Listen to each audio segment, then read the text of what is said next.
इन्हें कौन नहीं जानता, ये मक्खी हैं और हमारे घर में ये बिना रेंट दिए रहती हैं। कई बार हमें ये टाइम टू टाइम अपने म्यूजिक भी सुनाते रहते हैं, जिससे हम इरिटेट हो जाते हैं। पर असली परेशानी तब शुरू होती है जब ये हमारे शरीर पर या किसी खाने पीने की चीजों पर बैठ जाए। उस वक्त तो हमें इन्हें मारने का मन करता है। लेकिन आगे जिस मक्खी से मैं आपको मिलाने वाला हूँ, वो अपने फायदे के लिए दूसरे जानवर को ज़ॉम्बी बना देती है। और वाकई में इस मक्खी से जितनी तकलीफ उस बेचारे जानवर को होती है, उसके सामने अगर ये हमें काट भी ले तो भी कुछ नहीं होगी।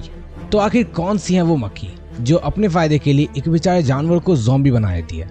कौन है वो बेचारा जानवर जिन्हें ये मक्खी ज़ॉम्बी बना देती है? और वो जानवर के साथ इतना दर्दनाक ऐसा क्या होता है जिसका ख्याल भी आपकी रोंगटे खड़े कर दे? तो थोड़ा इंतजार करो, इन सवालों का जवाब देगा ये मंदबुद्धि बालक। मक्खी देखने में तो काफी छोटी है, पर ये एक जानवर को ज़ॉम्बी बना सकती है और जिस तरह से ये उस जानवर का इस्तेमाल करती है, ये देखने लायक है। आज हम इस वीडियो में मक्खियों की फोइडे फैमिली की एक प्रजाति सुडैक्टियोन के बारे में बात करने वाले हैं। आकार में तो सिर्फ एक चीनी के दाने की जितनी बड़ी है और दिखने में काफी नाजुक और कमजोर होती है। पर कहते हैं ना, जो हमें दिखता है वो होता नहीं और जो होता है वो दिखता नहीं। मेरा मतलब कि ये मक्खी जितनी नाजुक दिखती है उतनी ज्यादा कठोर और बदमाश होती है। हालांकि ये हमें तो नुकसान नहीं पहुंचाती, पर जैसा हम जानते हैं ज़ॉम्बीज़ कई तरीके के होते हैं और हमने 5 टाइप्स ऑफ ज़ॉम्बी वाली वीडियो में पैथोजेनिक ज़ॉम्बी के बारे में देखा था, जो कि होस्ट को पूरी तरह से अपने काबू में कर लेते हैं। अगर आपने मेरी वो वाली वीडियो नहीं देखी तो आई बटन पर क्लिक करके देख लेना। पर ये छोटे और नाजुक दिखने वाले सुडैक्टियोन मक्खी दुनिया की सबसे ज्यादा खतरनाक चींटी, जिनके बारे में हमने कई फिल्मों में देखा है, फायर एंट्स को बड़ी दर्दनाक मौत देती हैं और अपनी फायदे के लिए इस्तेमाल करती हैं। अगर आपको मेरी बात समझ नहीं आई तो आप पानी पी लो, और ऐसे भी गर्मी का मौसम है तो आपका दिमाग काम करना बंद कर दिया होगा। खैर देखो, जोक्स अपार्ट, सच कहूँ तो ये मक्खियों की हरकतें आप देखोगे तो इन खतरनाक चींटियों पर भी आपको दया आ जाएगी। और जैसा ये मक्खियाँ उन चींटियों के साथ करती हैं, ऐसा कोई इंसान के साथ भी करे तो आपकी रूह कांप जाएगी। खैर देखो, सुडैक्टियोन मक्खियाँ पैरासिटाइड होती है, या लेमन लैंग्वेज में कहूँ तो पैथोजेनिक ज़ॉम्बीज़ होते हैं, जो कि होस्ट पर अपना घर बना लेते हैं और उन्हें अपने अकॉर्डिंग कंट्रोल करते हैं और एट द एंड उनकी जान ले लेते हैं। ये मक्खियाँ दूसरे जानवरों के सहारे जिंदा रहती हैं और उनसे तब तक अपना फायदा निकालते रहती हैं जब तक उनके कारण उस जानवर की मौत ना हो जाए। और सुडैक्टियोन मक्खियाँ फायर एंट्स के साथ भी कुछ ऐसा ही करती है। सबसे पहले तो ये फायर एंट्स के अंदर अपना अंडा देती हैं, फिर उन फायर एंट्स को ही मार देती हैं। और ये ऐसा 1-2 फायर एंट्स के साथ नहीं, बल्कि हजारों की संख्या में करती हैं। अब आप सोच रहे होंगे कि इतनी छोटी मक्खी जो सही से काट भी नहीं सकती, आखिर ऐसा कैसे करती है? तो देखो, ये मक्खियाँ खाने पीने के लिए नहीं बल्कि रिप्रोड्यूस करने के लिए ऐसा करती है। दरअसल जब ये मक्खियाँ प्रेग्नेंट होती हैं तो ये ऐसी चींटियों की खोज में निकल जाती हैं जो काफ़ी हट्टी कट्टी हो और तंदुरुस्त हो। जब उन्हें ऐसी चींटी मिल जाती है तो वो उनके थोरैक्स यानी कि चेस्ट पर अपना अंडा दे देती है। और हर एक मक्खी कई सारे अंडे देती है, तो वो एक फायर एंट को अंडा देकर दूसरे चींटी को अंडा देने निकल जाती है।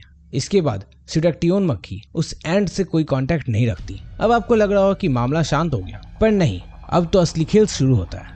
उन अंडों में से बेबी सुडैक्टियोन मक्खियों को जन्म लेने में 24 घंटे का वक्त लगता है। इसके बाद वो बच्चा अंडे से निकलकर उस चींटी के ही शरीर में इधर उधर घूमने लगता है और चींटी के ही शरीर को खाकर अपना पेट भरता है। क्या अब आपको इस बच्चे की काली करतूत समझ में आ रही है? धीरे धीरे ये बच्चा जब बड़ा होने लगता है, वो चींटी उतनी ही ज्यादा कमजोर और मरने वाली हालत में बदलने लगती है। उसकी कंडीशन बद से बदतर होने लग जाती है। इसका सीधा मतलब कि सुडैक्टियोन मक्खियों के बच्चे जिस थाली में खाते हैं उसी में छेद करते हैं और करीब 2 हफ्तों के अंदर वो नॉर्मल फायर एंट एक ज़ॉम्बी फायर एंट बन जाती है। हाँ, आपने बिल्कुल सही सुना, ज़ॉम्बी। और मैं ऐसा इसलिए बोल रहा हूँ क्योंकि इन 2 हफ्तों के कुछ दिनों के अंदर वो सुडैक्टियोन मक्खियों का बच्चा फायर एंट के ब्रेन में घुस जाता है और एक ऐसा एंजाइम छोड़ देता है जिससे चींटी पागल जैसी हरकतें करने लगती है। इतना ही नहीं, इसके कुछ दिनों बाद उस एंजाइम के असर से उस चींटी का सर धड़ से अलग हो जाता है, जिससे उसको फाइनली इस तकलीफ से मुक्ति मिल जाती है। अब वो मक्खी का बच्चा इस चींटी के सर में तब तक रहता है जब तक वो उड़ना ना सीख ले। इस पूरे बर्थ प्रोसेस में 4 से 6 हफ्तों का वक्त लगता है। और इस दर्दनाक स्टोरी में एक इंटरेस्टिंग और अजीब चीज ये है कि इन सुडैक्टियोन मक्खियों का जेंडर एंट्स के ब्रेन साइज पर डिपेंड करता है। अगर चींटी का ब्रेन साइज बड़ा हुआ तो वो फीमेल और ब्रेन का साइज छोटा तो वो मेल सुडैक्टियोन मक्खी बन जाते हैं। खैर, अब अगर आपको उन फायर एंट्स के लिए सिंपैथी हो गई होगी तो ज्यादा सिंपैथी दिखाने की जरूरत नहीं है, क्योंकि ये चींटी इतनी खतरनाक है कि इसके एक डंक से इंसान बेहोश हो सकता है, उसे कई सारे इन्फेक्शन हो सकते हैं और यहाँ तक कि कुछ केसेस में तो लोगों की जान भी जा चुकी है। और तो और ये चींटियां घर खेत के साथ साथ कई जगहों पर कब्जा कर लेती हैं, जिससे लोगों की परेशानी बढ़ती जा रही थी। तो जब इन पैरासिटॉइड मक्खियों के बारे में एग्रीकल्चरल साइंटिस्ट को पता चला तो उन्होंने इसे पालना शुरू कर दिया और उन खेतों और घरों में अब उन मक्खियों को छोड़ दिया जाता है जिससे एंट की बढ़ती पॉपुलेशन पर लगाम लगाया जा सके। और अब अगर आपको इन मक्खियों के हरकतों से सभी मक्खियों को खत्म करने का मन कर रहा है तो ऊपर आई बटन पर दिए गए वीडियो को देखना मत भूलना, क्योंकि सभी मक्खियों को खत्म करने का नतीजा बहुत ही भयानक होगा। खैर, हमारी प्रकृति में ऐसे कई जीव हैं जो काफी अजीब हैं। तो क्या आपको ऐसे फंगस के बारे में पता है जो कई जानवरों को वाकई में ज़ॉम्बीज बना देते हैं? लेकिन ये हम किसी और वीडियो में देखेंगे। तुम लोग कहीं मत जाना, क्योंकि जाना वापस तो यहीं पे आना। और हाँ, मैं तो चला, सब्सक्राइब कर देना, ठीक है? बाय।